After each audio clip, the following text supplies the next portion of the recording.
Remember the feeling before box sets, before iPlayer, before Netflix, or even the old VHS, when you had no control over when to watch or listen to your favourite programmes? Newsnight, of course.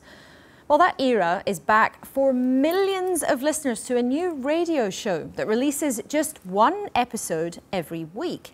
The success of Serial is astonishing. A weekly podcast, a very modern and traditional way of telling stories. We'll talk to its producer in just a moment. But in case you haven't yet tuned in...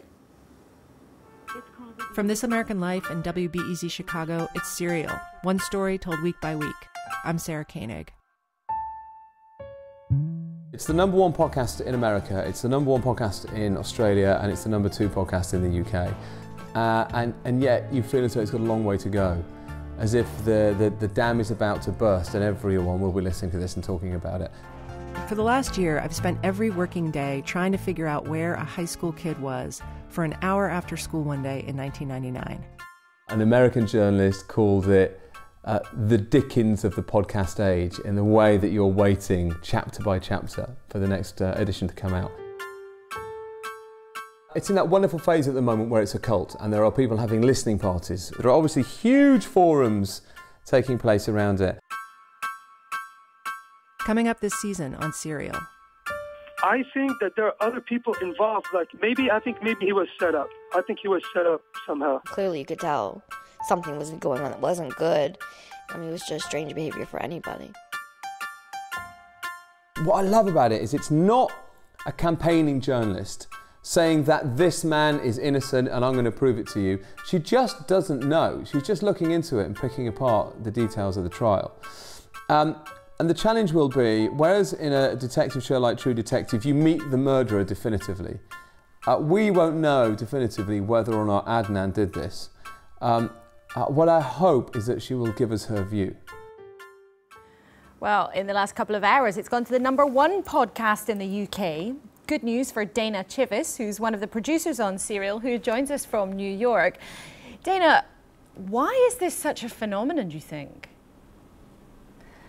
Well, I think this is a tried and true kind of format. You know, true crime stories have that natural narrative tension to them that people are very interested in.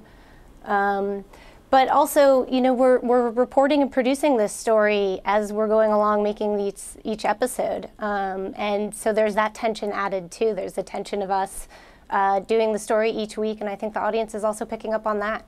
Do you think it's a modern way of doing things or a traditional one? Which is it? Or is it the best of both traditions? It's definitely the best of both traditions. You know, it's modern in that it's a podcast. We're not on the radio, actually. We're podcast only.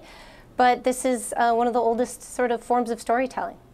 In terms of the ethics of this, though, to be clear, this is a real life story about a terrible crime that was committed and what really went on. Are you comfortable with creating such an entertainment with real life?